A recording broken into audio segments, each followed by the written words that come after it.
So tell me about the dead internet theory. So the dead internet theory is a theory that we're not interacting with people, but we're mostly interacting with computers, and it's used to like farm engagement. So like all the terrible so bots basically, Yeah. but like to a degree that we can't even comprehend.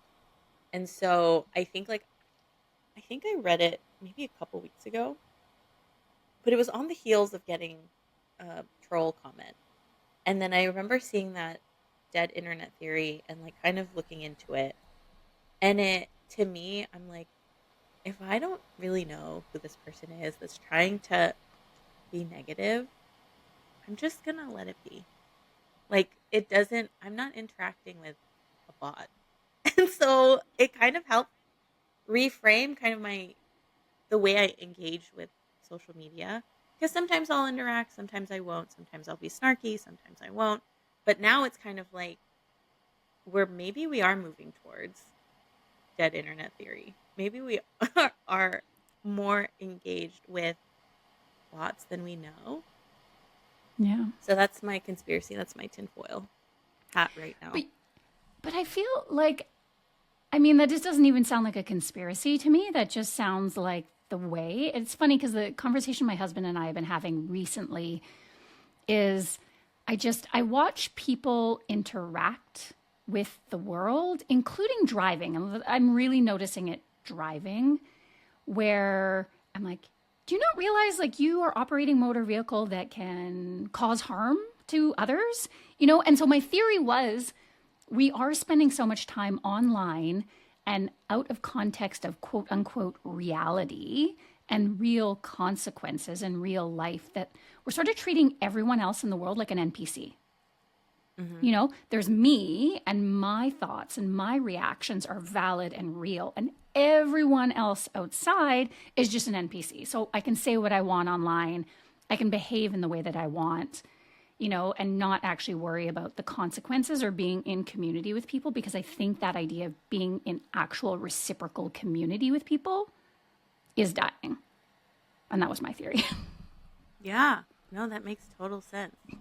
Have you read? Oh my God. Okay. So in this order, Gia Tolentino wrote a book and she talks about Gamergate. Have you heard of this? No. So Gia Tolentino, she's a she's like a journalist. She does like editorials on like pop culture and like current events and stuff like that. She's Yeah. hilarious.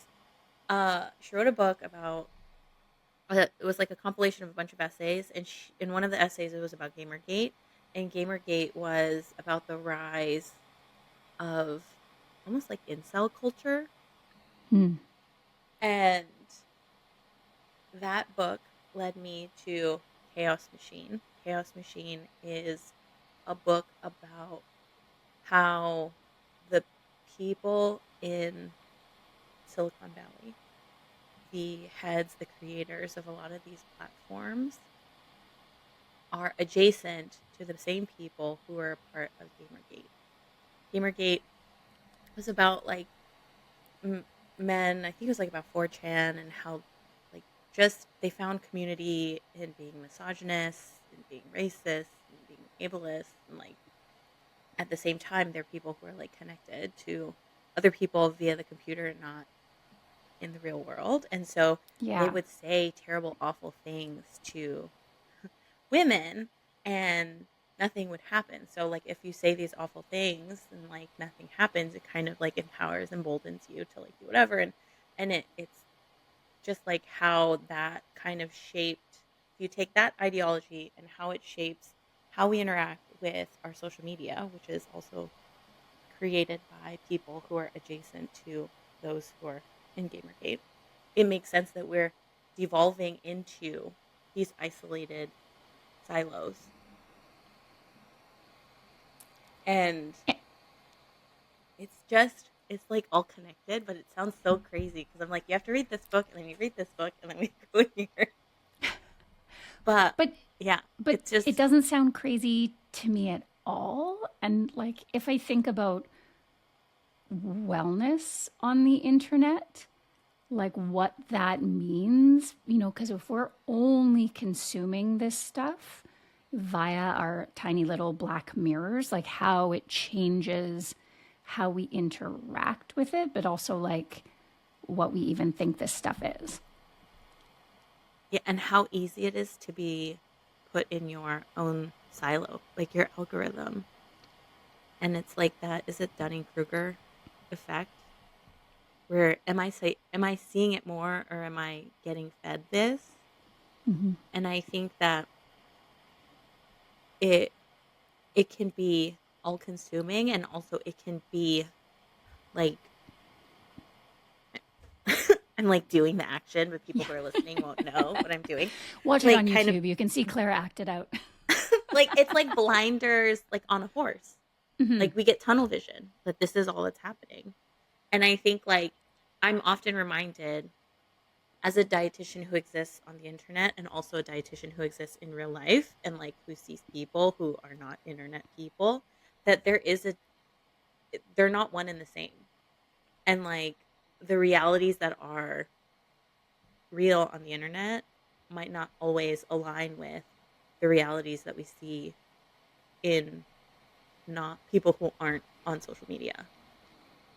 Yeah. And, even just thinking right now, like, I mean, the internet has made it possible that people take it seriously when someone is walking down Fifth Avenue, noshing on a quarter stick of butter, saying that that's her snack, right? Like, if you sat down across from your doctor and your doctor was like, do nothing but eat butter, cheese, and beef, you might be like, really? But we soak it in. We soak it in when it's right in front of our faces on a screen. Yeah.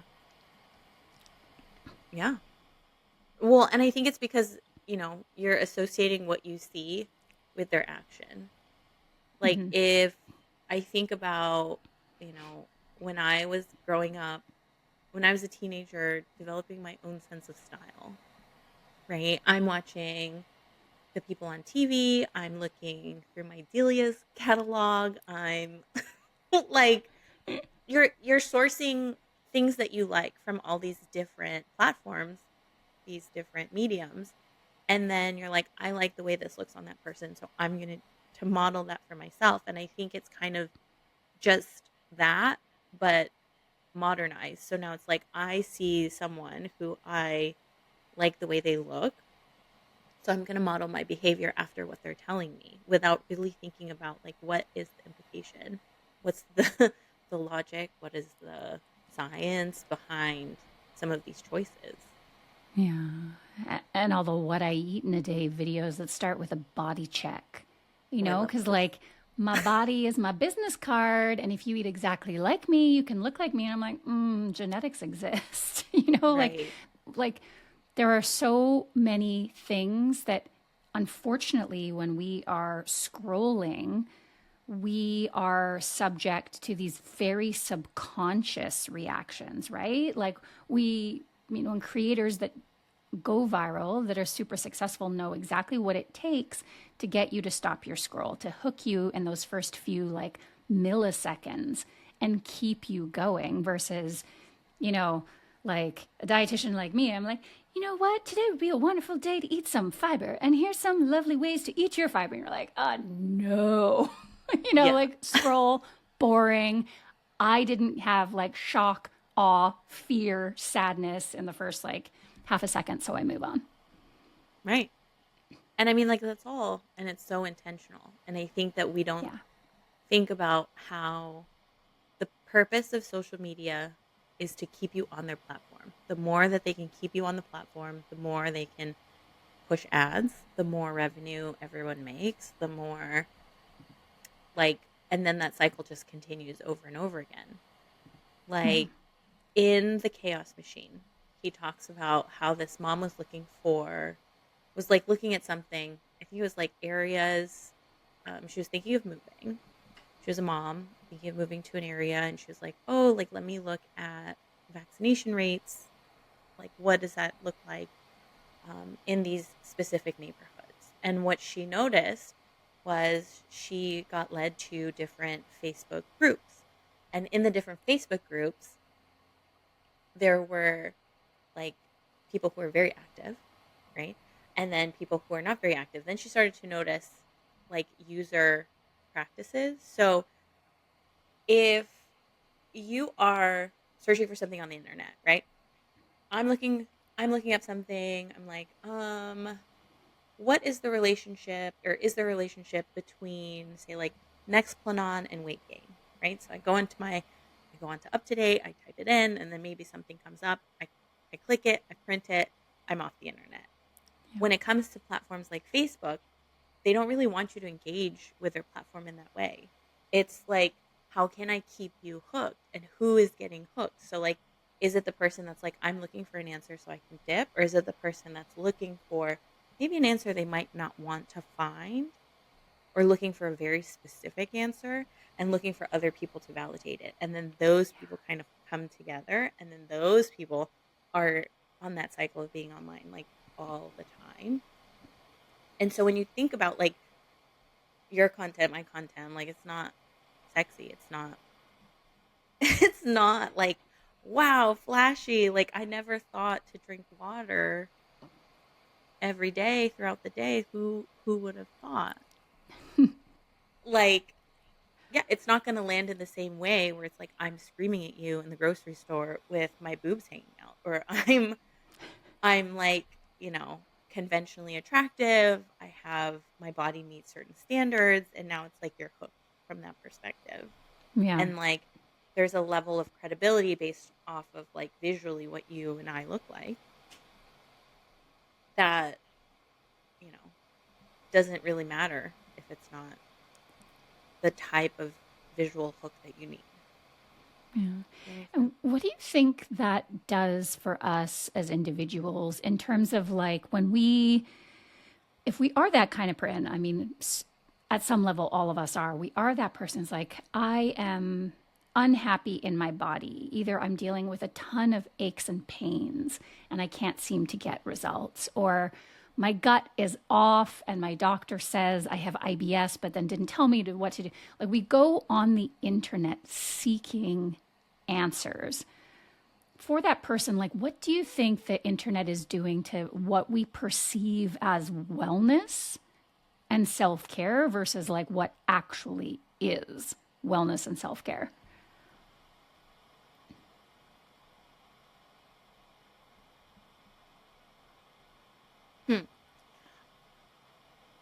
I think there's a level of internet literacy that might be missing in some generations, in some people, going back to like reading comprehension rates, like just literacy rates in America. I think the most recent one came back, and it's like the majority of people are operating at below a sixth grade level. And when it comes to things like health literacy, right, there's different levels, and different levels that scaffold on one over the other. And if you're looking for a specific piece and it requires you to string together concepts that can then become actionable steps, I think it's scary because it's all conflicting. Like, I get people who come in the office and they're like, I'm looking for this, and this one website said to do this other website said to do this other website said to do something completely different, and like, I don't know what to do. And I think it all boils down to like, are they selling you something? And if they're selling you something, maybe let's go somewhere else. Is it like, now, like, is it a trustworthy site, right? Like, you go through like, who is site, what is it? Is it a news article with like a flashy headline, or is it a journal study? Is it, whatever? And I think also like advocating for yourself. Like, you've told me I have XYZ, but you didn't tell me what to do next. Can you refer me to, someone that can help me, right? Like, if you have if you have a physical injury, can your doctor refer you to a physical therapist? If you have a metabolic concern, can your doctor refer you to an endocrinologist? Can they refer you to a dietitian? Can they refer you, like, your healthcare team is expansive, hopefully, right? Like, one would hope. Yeah. And then I think, like, if it's not, or if it's not accessible, like, the sources that you do seek out, can we find ways, guardrails? Is this trying to sell me something? Is this a trustworthy site? Is this, you know, like, kind of those things? Like, that when you're shopping in the grocery store, I said this to someone else. I said this to someone this week. When you're shopping in the grocery store, back in the day when you were shopping in the grocery store, there's all a bunch of magazines, right? There's those magazines that are like, drink this soup, you'll lose 10 pounds in 18 days, those kinds of magazines. And then there's like Time magazine, and it's like research shows, da da da da da da. Da. And then there's like People magazine where it's like celebrity stuff. I was like, you wouldn't go to People magazine for nutrition advice. You wouldn't go to, like, you would look for a magazine that specializes in that certain topic. It's like just at the bare minimum. So like, why wouldn't you do the same thing if you're like looking for information on the internet? And then I think it's also important to ask people who are experts in that field, to have a team. Like, if I don't know something, I know I can ask other people who would be more knowledgeable than me. And I think it's important to be wary of people who know everything. That is also like another red flag for me. Like, if, you're the all knowing of all things, like, okay, I've seen Mother God. I have seen I've seen what happens when there is like one person who knows everything. It should send up red flags. And if you don't know, if it's not sending up red flags, perhaps we watch a documentary. Let's look what happens. like maybe that should give you pause. Well, and I think that's sort of like check in too, because one of the biggest challenges that I find as a dietitian, even in saying, look for trusted sources online, because there are people with MDs behind their name and RDs behind their name and PhDs behind their name who are spouting absolute garbage. And one of the things that I come back to is like, check your emotional response. Like, Mm-hmm. if someone is sharing something that makes you feel fear or Mm-hmm. shame over your own individual choices, like, I don't know of any legitimate professional or researcher who communicates in this like fear-based way. Yes. Yeah, completely. I always talk about how like um we forgot as a people those as seen on TV ads. And I think that because we have forgotten that experience, it makes us more susceptible to like the social media stuff. Yeah. Like, that sucks you in, right? Like, I always think about, there's that one as seen on TV ad where it's like, do you always love to have like milk with your cereal? Do you love having a glass of milk? And it's like a video of a person like pouring a half gallon of milk like willy nilly, and like someone's making a mess. And so it's like, oh my God, yeah, maybe I do. I feel stressed and I have to like carry this like jug of milk. I've got to pour it into this tiny vessel. Maybe I do need help. And then it's like, well, have no fear. We have just the thing for you. And then they're selling you like a handle for your milk that makes it a Mm-hmm. little bit easier to pour. And it's like, does everybody need that? Probably not. But like that kind of anxiety, I think, is something that we don't get as much anymore, because on TV, I usually saw it on TV, and now we don't have normal TV. We get weird ads. like we get weird pharmaceutical ads between every episode we're watching. But Yeah. it's that like, yeah, that fear. If it's like instigating a very instant, stressful, like fearful response, Mm-hmm. it's kind of like, yeah. Well, and then like what that might look like for people is when you're scrolling, it's the did you know your morning oatmeal is covered in toxic chemicals, and then going on to being like glyphosate sprayed on oats. And that's why you need to have organic oats and you need to make sure they're glyphosate free or we're all gonna die. And here, look at my like $25, like, here's my discount code for 25% off. Like, I feel like people are not making that is the pipeline, right? This normal thing that you use every day that we have used, since the dawn of like the agricultural age Yeah. is somehow poisonous, toxic, and scary. And there is this better alternative, but guess what? You really can't afford it. Like I feel like we also need to talk about this on the internet because so much of what accounts for wellness on the internet is money. Like, let's be real and call it what it is. It's money. Yeah. One of the keys to health is wealth. Like, Full stop. That's just what it is. Okay? That should be a t-shirt. But like, I think it goes back to if you wanted it, you would. Like that idea of meritocracy, of like, if you work hard, if you do all the right things, then you will get the reward. And it's like, no, it's actually a really super complex system that has people in very specific lanes and that limits access to very specific things for very specific people. But I think that if you address that in a social media post, number one, it's not going to land. Number two, it requires a level of empathy. It requires a level of critical thinking. It requires a level of acknowledging like your own privileges and how that impacts and shapes your choices. And, I, like most people, am going on to do my doom scroll for the hee-hees and the ha-has. So I'm not looking to be stressed out. Social media is my brain massage time.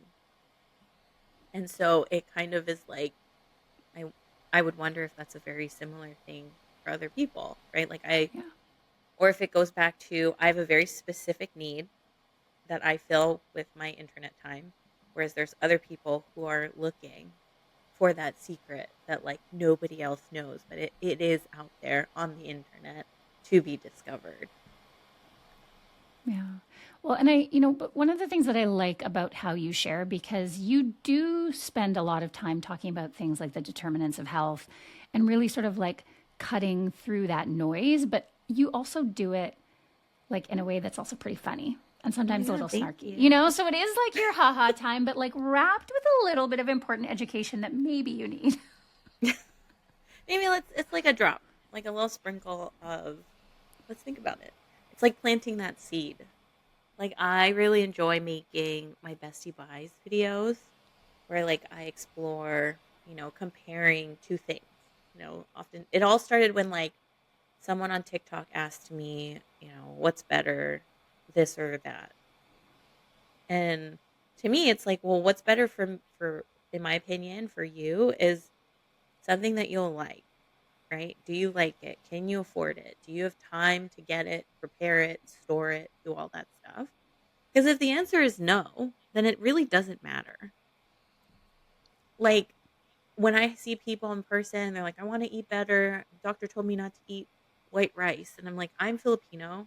You will pry the white rice from my dead cold hands before I have brown rice. Because I don't like brown rice by itself. It's not enjoyable for me. So I'm not going to do it, right? Sometimes I will. I'll throw it in there. I'll make like a half and half brown rice, white rice situation because I feel like that's the only way that I'll tolerate it. But like that's the first step. I'm like, what do you like? Because if you don't like it, then it really doesn't matter. Because I think like at the end of the day, with all of life's stressors, food is always the last thing to go, and it's the first thing to provide you comfort. Yeah. So what am I going to do when I'm trying to like make it more complicated? That's crazy. Like your life is already stressful. Why are you adding more stress? And so I Yeah. think like going back to, is what the messaging I'm getting giving me more stress, making me fearful of things that are in my pantry? Like, get out of here. This isn't Goosebumps. Like, I'm, it'll be fine.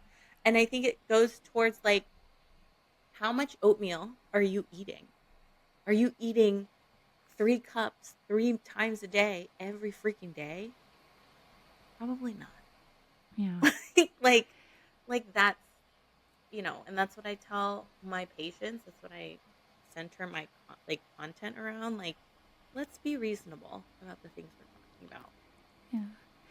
But I think it's super powerful that you do that because as a dietitian, people see you as like an expert in this area and giving people permission to say, oh, wait, my preferences are valid in making a food choice. Because I think what people often do, particularly when you see someone in, like a very society prototype body, looking gorgeous with all of the dermatology and being like, you know what, this is toxic. And then this is what you need to do because it's, all of the things. I think that oftentimes our first visceral response is this person is better than me. My preferences and my choices and my abilities make me less than, as opposed to being like, well, that's fine for her. Like, good for her. Clap, clap. But what is better for me is this. Like, I still think that we have this, not good enough reaction, which the internet is very much set up to provide. So I think the way that you do your bestie buys is so powerful because it's like, no, like you and your needs and your preferences are valid. And that is enough for you to make these choices. Yeah, I love a food neutral stance. And I think like a lot of people think like if I operate from a food neutral lens, then that means I can abandon all nutrition science.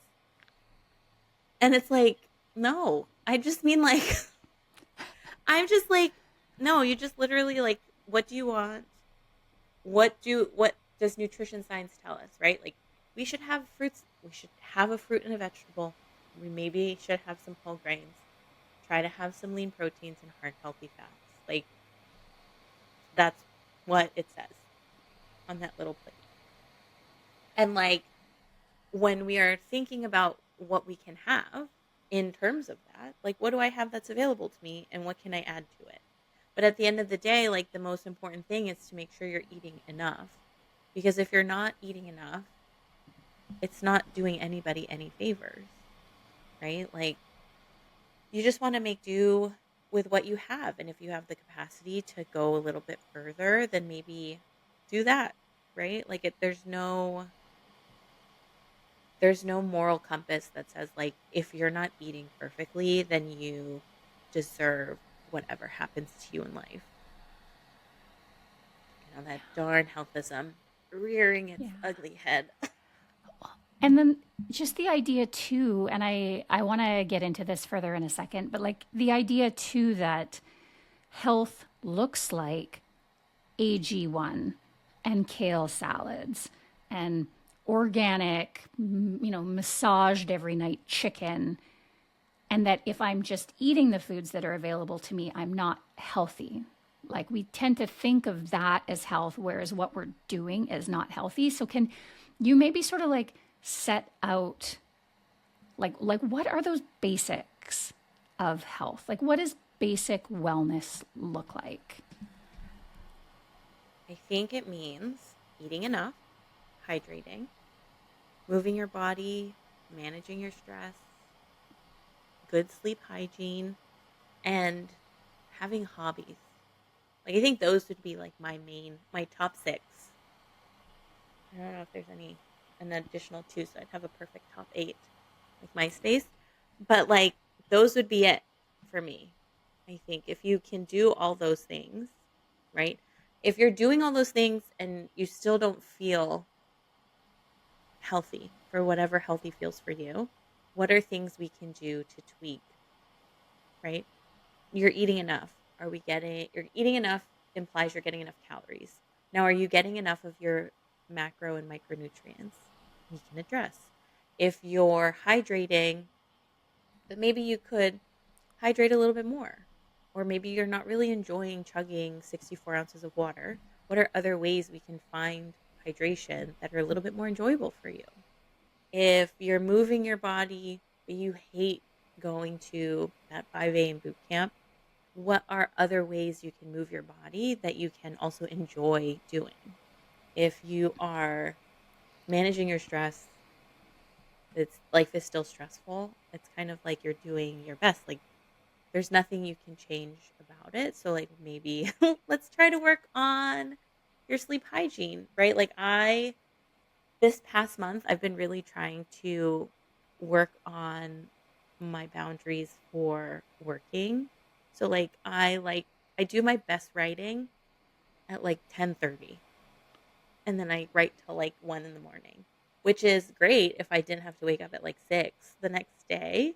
So I'm like, you know what? No, I'm gonna work in the evening. I'll work for a little bit and then I'll go to bed. And I've been really trying to make sure that like I'm winding down, I'm getting good restful sleep, I'm, dimming the lights, I'm turning my phone. I charge my phone in another room. Sometimes I'll charge it like away from my bed. And so I'm doing all these other things that can improve the quality of my sleep. And then the last is like your hobbies. We went through like a phase culturally where like, can you monetize your hobby? And then everything became work. And like, I am not participating in that anymore. No, you can miss me with that. And so I am like trying to find new hobbies. My daughter and I, we are making a summer cookbook where I'm gonna learn how to sew clothes. Like I've sewn a couple things. Like I've made pillowcases, Halloween costumes, but like I want to sew like things that I can wear just because I think it would be fun. And like having hobbies, like what are things you like to do outside of life? Maybe it's just reading, maybe it's meditating, but I think a lot of that stuff we lose when we're like 8 hours a day scrolling on our phones. Yeah.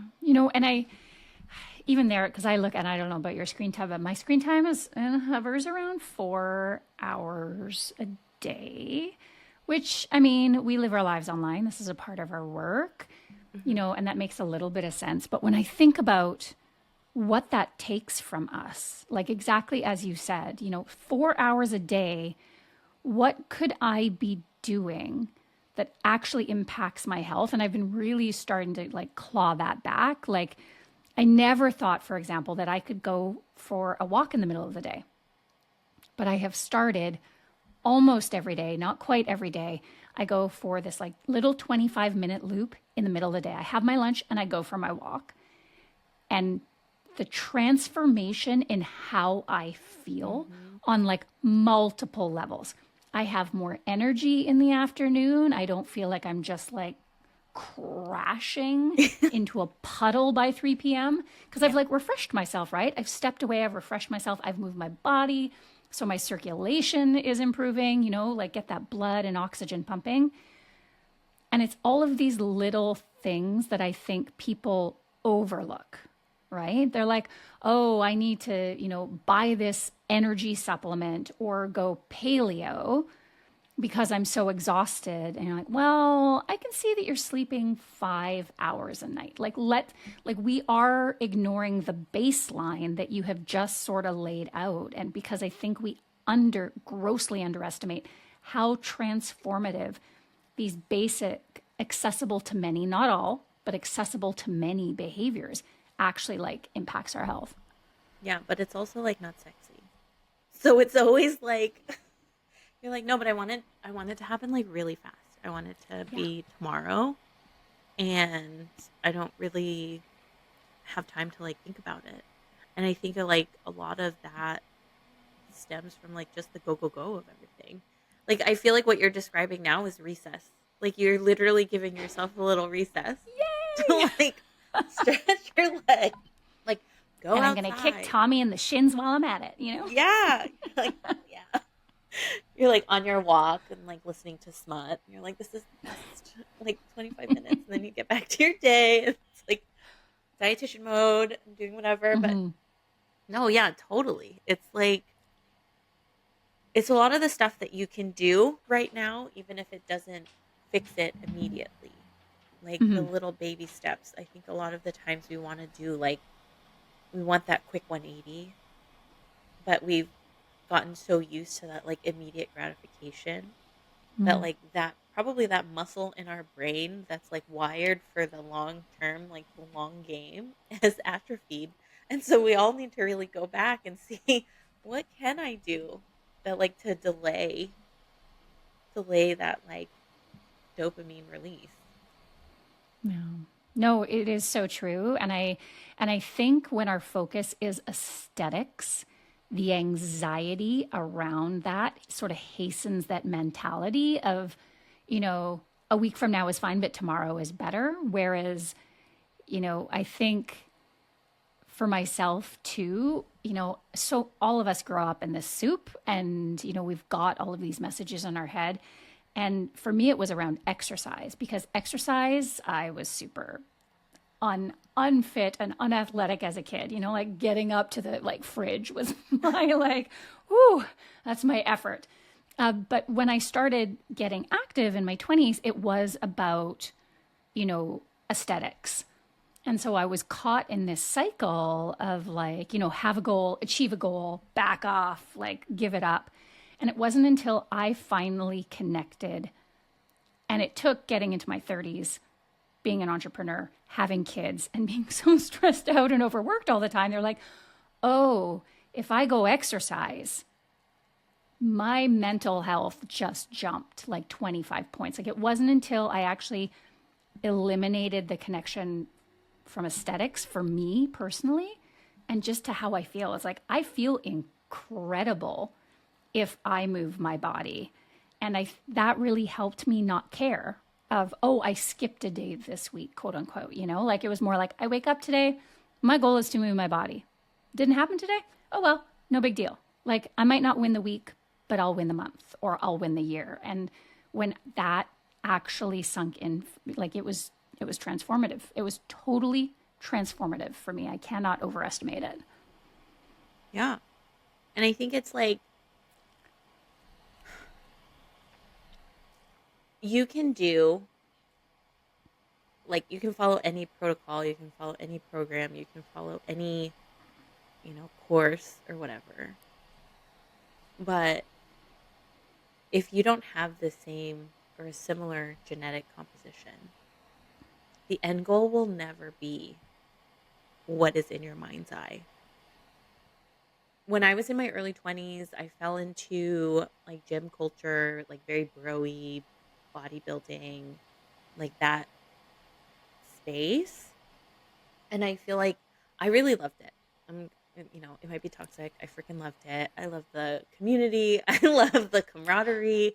I love, shit talking people you saw every day. It's just like, it's a fun, Ah, very supportive space. At the same time, you had people like dry scooping protein powder, telling you to, chew on your pre-workout, like just like very toxic. But I think like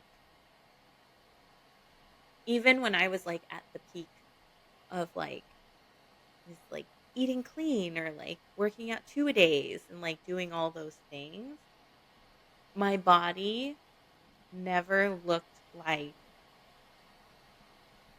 other people's, right? Like we're doing the same thing. My body didn't look like that. And I think I needed to like be in that place to be like, I'm 5'2".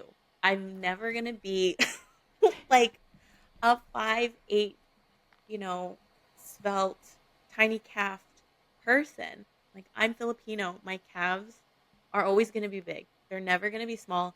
I'm going to always have to get wide calf boots. This is just a reality that I have very recently come to terms with. But like a lot of, speaking back to it, like a lot of the aesthetics that I aspired to were not based in reality.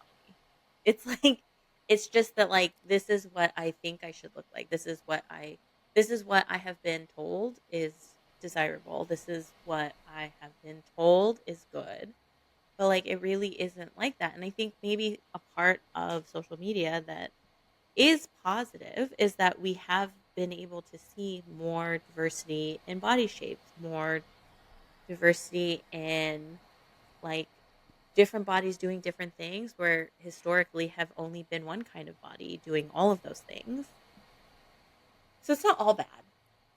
No, But no, but I think, it speaks to this idea of, you know, in one way, all of these silos and bubbles, algorithmic bubbles we get into online are potentially extremely harmful, but they are potentially like pretty good. Like my community will send me reels or TikToks that I'm like, that did not come across my feed. What fresh hell is this? Because I have created this bubble of, people who are evidence based, people who are busting all of these horrendous myths, people who speak to, different aspects of wellness like you do. And for people who are not in that algorithmic bubble, like I want to ask you a little bit about the determinants of health, because I think also in wellness, and I think like as a Canadian, we we're like same but different. Like Canadian culture has a lot of similarities, we share a lot of cultural similarities, but I think also in the US specifically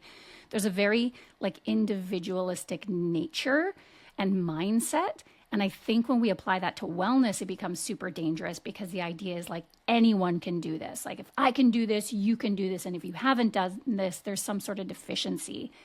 And so, like, I would love to ask you, because we have this idea of like individual actions and responsibilities within our wellness, but there's also this whole framework that we live within, which the social determinants of health speak to. Like, so what are these social determinants of health, and like, how do they actually impact our health, like, versus these individual actions that we can take? okay. So breaking down the question into little baby bits, the social determinants of health are all the things in your life that contribute to your health status, right? Like your education, access to safe housing, to transportation, your, did I say education? I did. There's a bunch of them. So it's all these little things, environment, um, that contribute to your access and ability to have, obtain things that can lead to positive health outcomes. I think the line between your personal choice and how the social determinants of health contribute to your health is non-existent, because they're enmeshed. It's like they're so interwoven, um, that like you can't say this is one thing and this is another thing. Like I think that the idea that you're in control is something that we're always told, right? Like if you wanted it, you would, right? Like if he wanted it, he would. If he wanted to, he would. But like that's not that's not always the case. Not in this specific context. I don't think that that's the case. No. Like I think that we conflate the idea of individual expression with the idea that our health is solely determined by ourselves and like irrespective of like everything else. But it's kind of like, do you have that choice, or were you given these options? And so I think that like when we operate from the social determinants of health, it encompasses more of like a whole view, like a whole 360 look of a person. Like, what do your genetics say? Have you been exposed to adverse childhood events? Has there been extreme trauma in your family? Because, right, like they've shown how traumatic experiences genetically alter your body, and then like how that is expressed generationally. And I think like our attempts to optimize is kind of like the idea that we can like, take back the reins, but at what cost? Right? Like if I'm doing it for me, it essentially, I feel like it shuts the door on the people behind you, as opposed to like, how can we make this equitable so that everyone has access to this key point, right? Like Yeah. how can I make this more accessible? And so I don't think that there's a line. I think that they're together.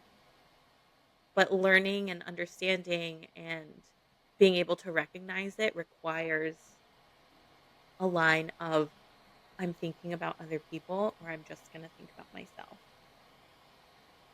So maybe that's the Yeah. line. Like Yeah. maybe Well, that's the line. and yeah, and I think particularly in wellness spaces, like the way we talk about these things, I think a lot of particularly influencers, but also health professionals, the way that they share information makes it very clear that it's like, well, if you can't afford this, then like F everybody else, right? Like this is the key to wellness. This, one very expensive, low toxin coffee is the key to wellness versus like, maybe if everybody just ate a few more vegetables in a way that was like reasonable and affordable for them, that's actually probably going to move the needle a whole hell of a lot more than a different brand of coffee. Right. Or like maybe those frozen canned veggies are also good options. Yeah. Those are more readily available to you. I think that's great. That's what the food pantry has. Fantastic. And then you like adapt from there, right? Like if they have beans but they're canned, and we've been told that like processed foods are bad for you, these have so much, crazy chemicals, whatever. It's like, hey, did you know if you just like rinse the beans, you'll eliminate some of that sodium that you probably don't want, that you don't need to have, but that if you want to have, you can add back in later. And it's like, I think it's a difference in the delivery. I've had a lot of conversations with people on the internet who have opposing thoughts to me, but I think like we are always in alignment in the end goal, right? Like we all want to be healthier. Like I think the idea that people want to be unwell is stupid. Yeah. And like the idea that I'm going to make these choices, and if you don't make those choices, then you're asking for, all these bad things to happen to you, is not helping anybody, right? Going back to like that fear of like, oh, well, if I'm not going to do that, what's going to happen? How am I going to fix this? Am I going to be like, kind of like that wheel starts turning. Yeah. And I think we should have like, oh, red flag. Like you're making me feel stressed. Let's pause a little bit. Let's see what's happening. And like, you know, sometimes practicing wellnessy things is a choice. Sometimes we're doing it to signal. Sometimes you're doing it for survival. And sometimes it's both. So I think like I like to think of myself as like half in kind of like the toxic wellness space, like half out of it, just because some of it feels nice. Like some of it's pretty, some of it is fun to do, fun to try. Like, but it's not tied to who I am, like as a person. And I think once those decisions become who you are, I think that should also be like a red flag. Like that should become like that should give you pause. Yeah. And it's one of the things that I love about you is that the way that you share both of those things together, like I mean, oh, the nuance, right? I see you sharing your cute drinks and also being like F you social determinants of health. Like it's like how to live in what is the reality, right? Like this is the reality that,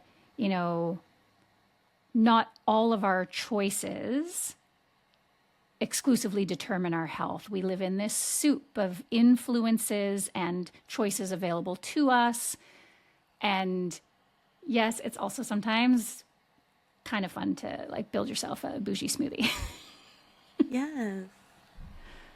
Like, when would I have ever thought to put like cold coconut milk as like little clouds on my glass and then pour in a smoothie that I have turned blue with like powdered spirulina. How freaking fun. And like I don't have to worry about my poop turning like bright green, right? If I used food coloring. But that's not to say I have not consumed any food coloring. Like my daughter this year, she asked for a birthday cake to be pitch black. And I was like, "Are you sure?" She's like, "Yeah, I want it to be black. I want it to be all black." But she got it like really ornately decorated, but like in all black frosting. And so I was like, "Okay." And so I got it for her. We served it at her birthday party. I warned all the parents. I was like, "This is going to turn your kids' poop green or blue. I don't know, one of those fun colors. But it's only going to be for like a day or two, and then you'll be fine." Like, don't worry about it. And, and then we go on with our day. It's not like it's something that I am constantly worried about.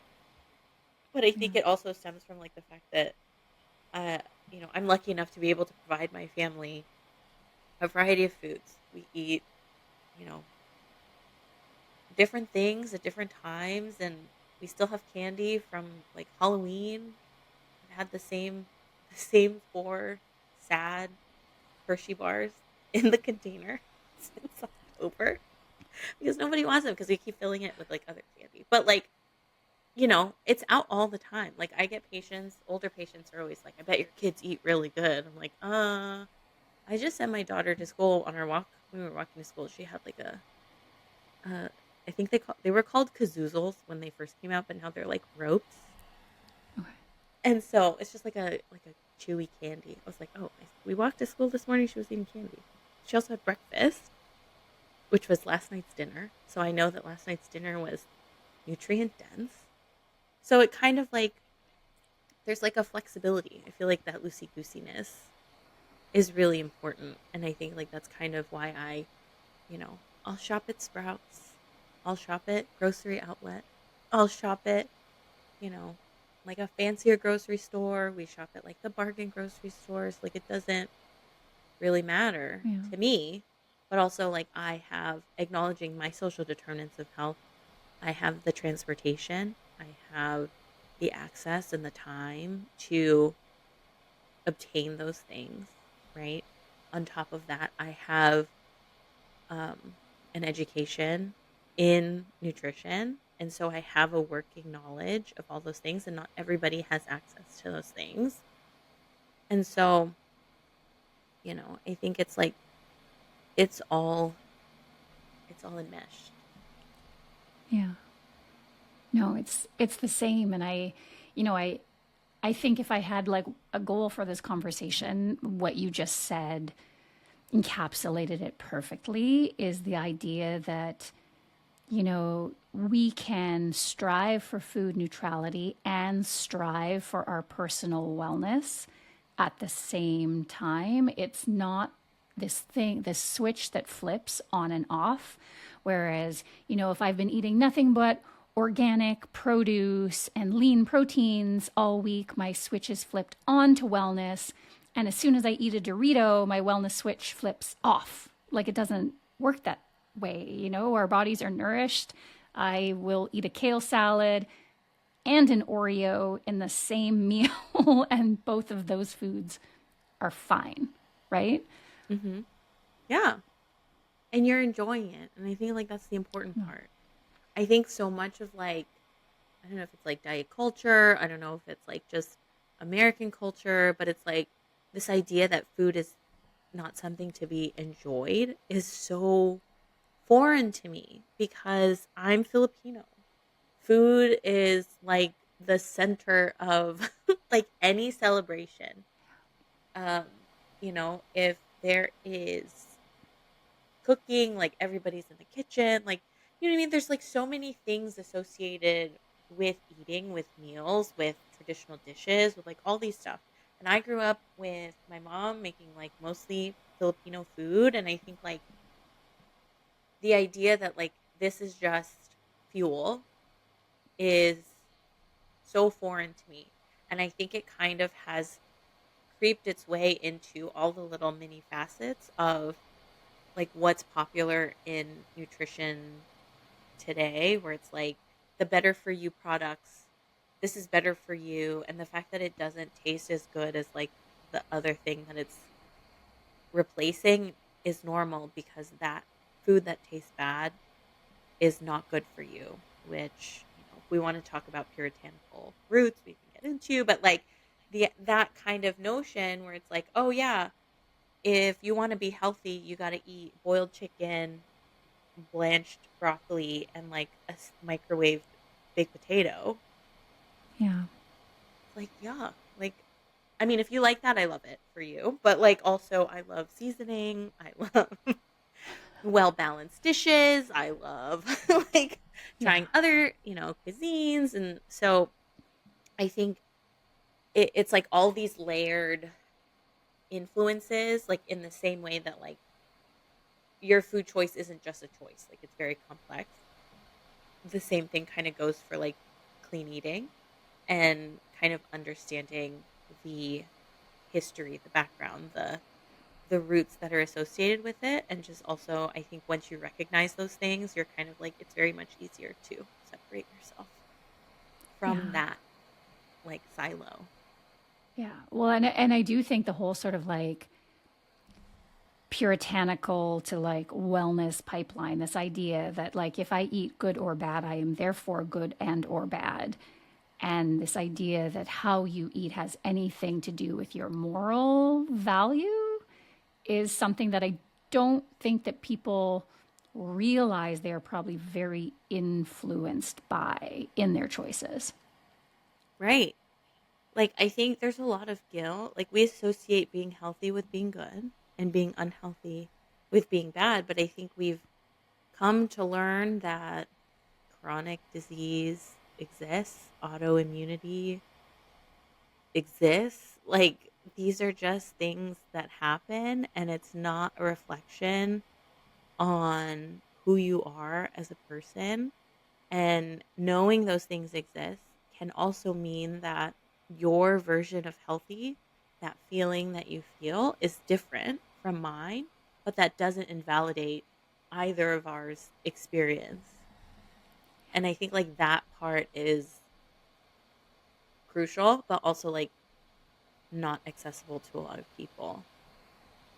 And Yeah. so, for whatever reason, like maybe it's due to a lack of empathy, due to something else.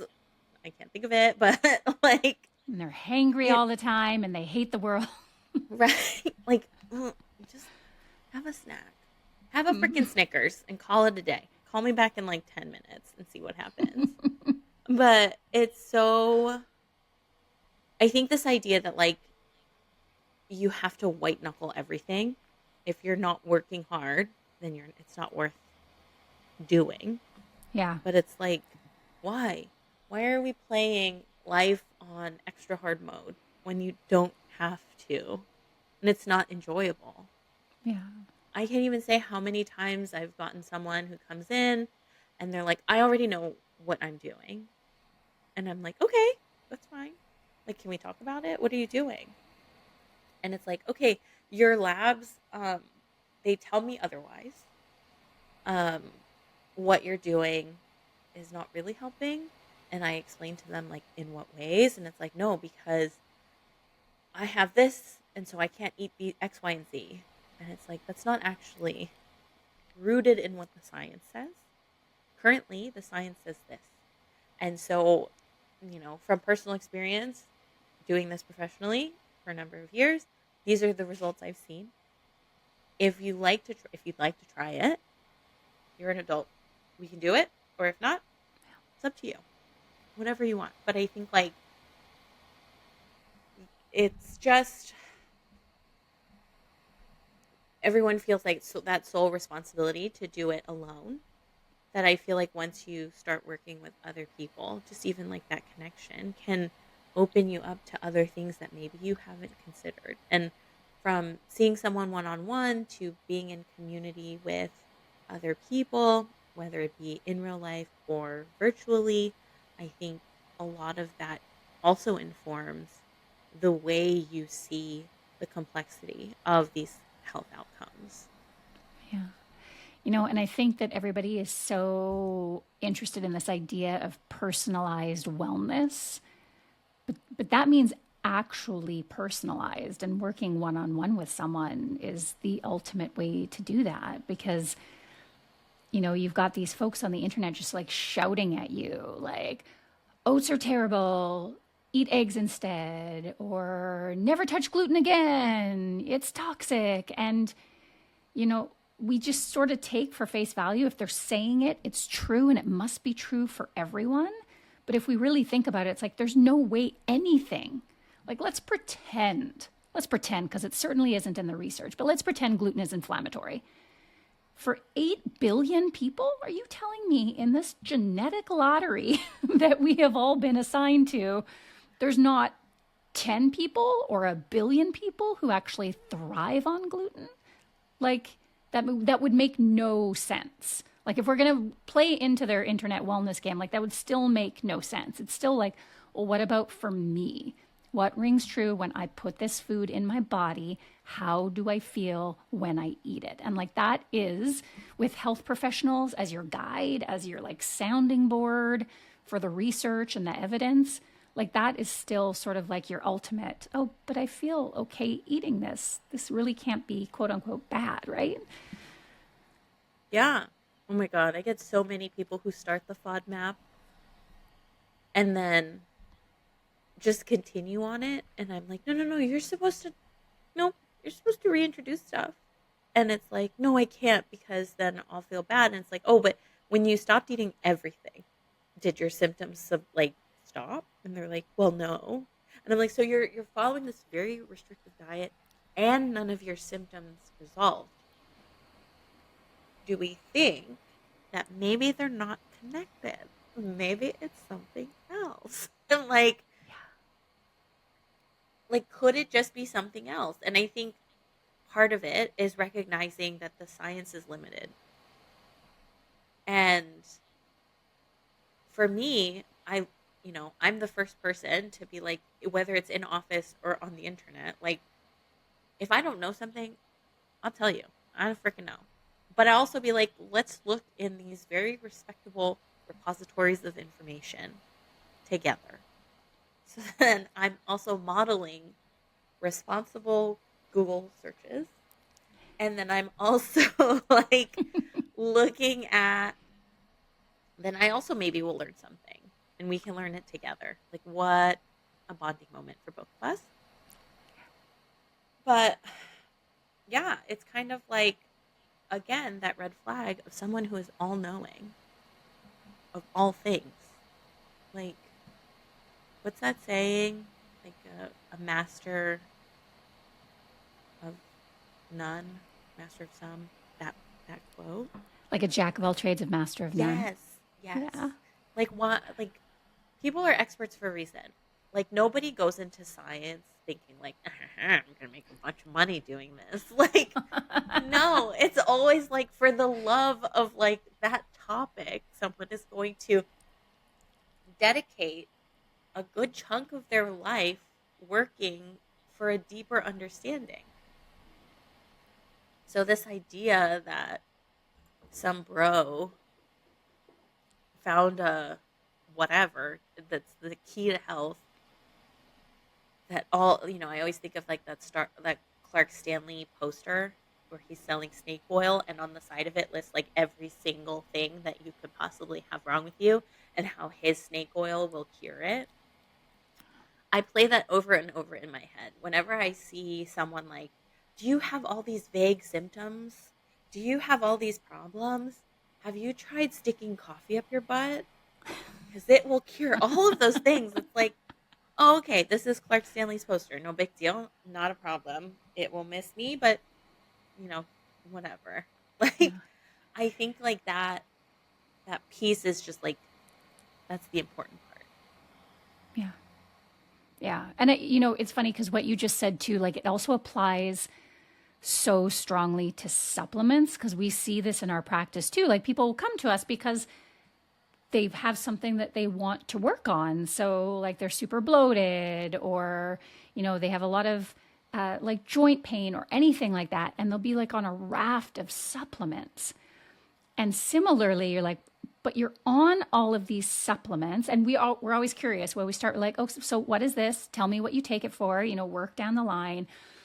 And you're like, but if you take these supplements and you're still here, perhaps these supplements are not working for you. Like maybe there's an opportunity to save you $300 a month. And like maybe we can funnel that into, I don't know, like some more produce for you.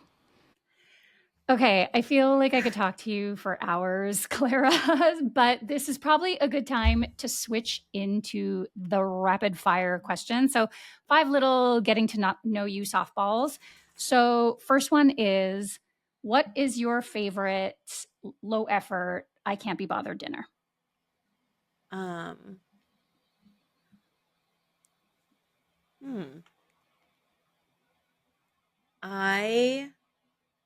Okay, so I have these freezer chicken cilantro dumplings. Sorry, that's my dog, Bernie.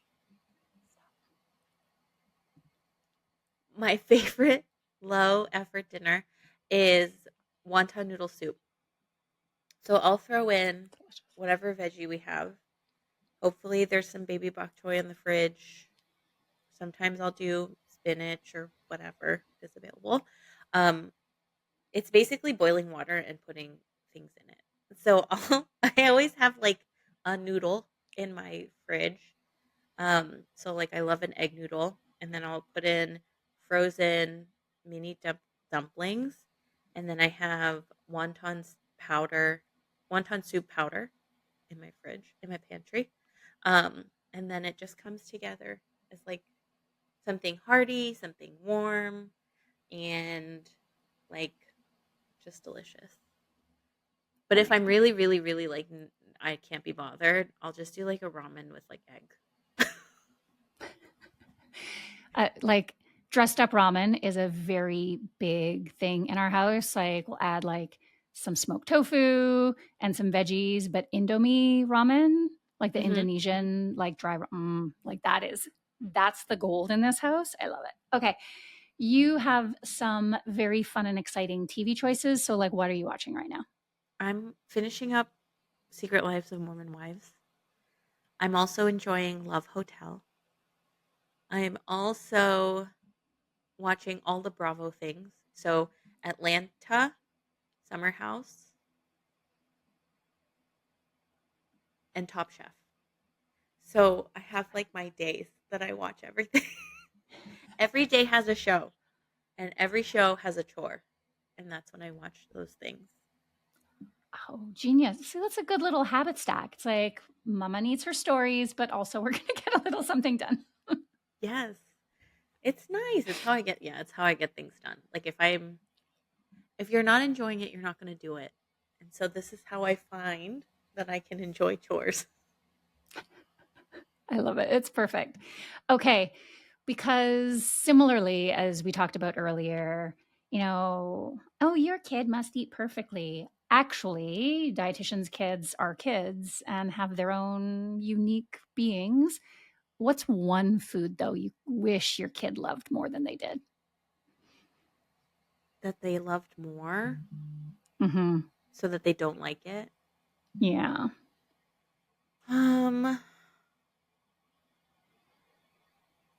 My oldest kid eats everything.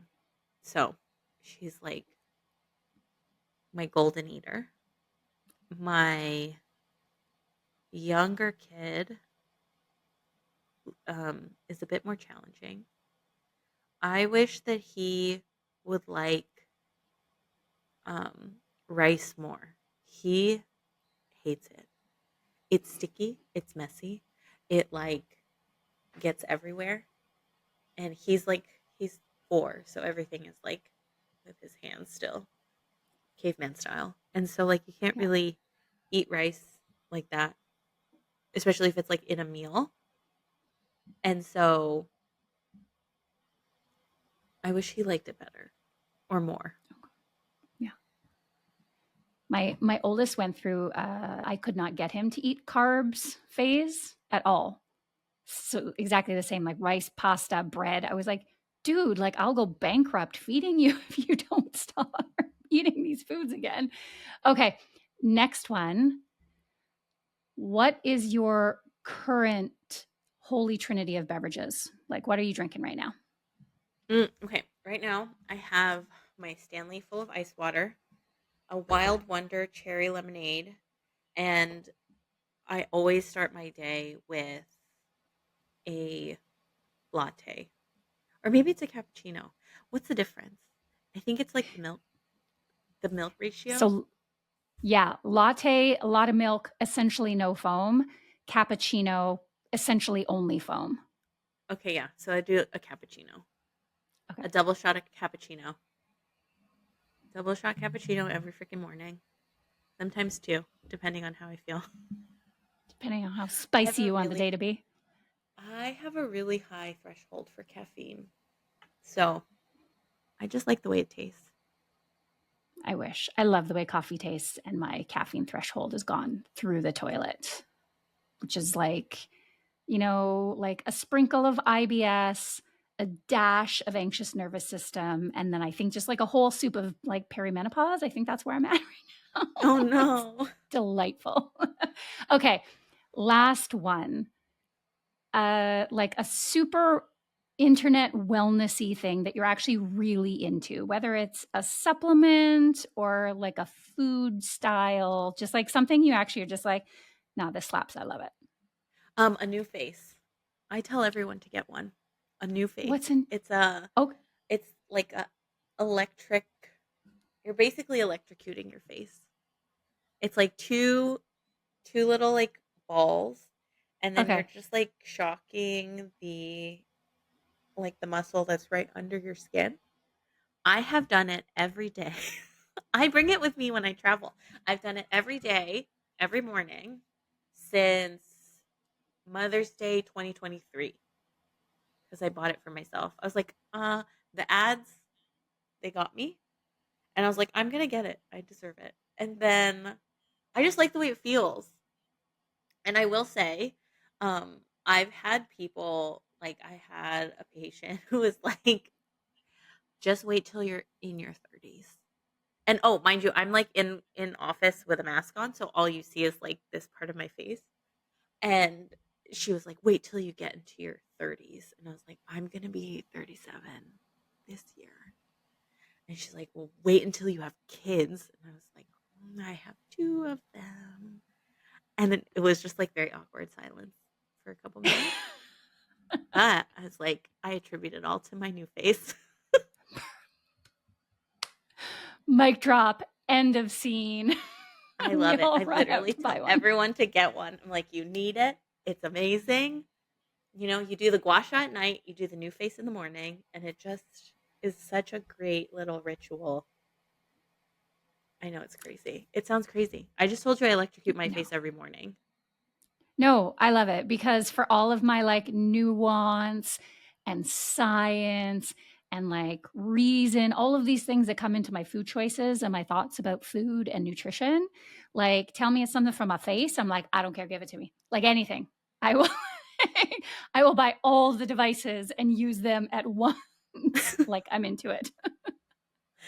Yeah, no, I love it. And my kids know not to bother me while I'm doing it.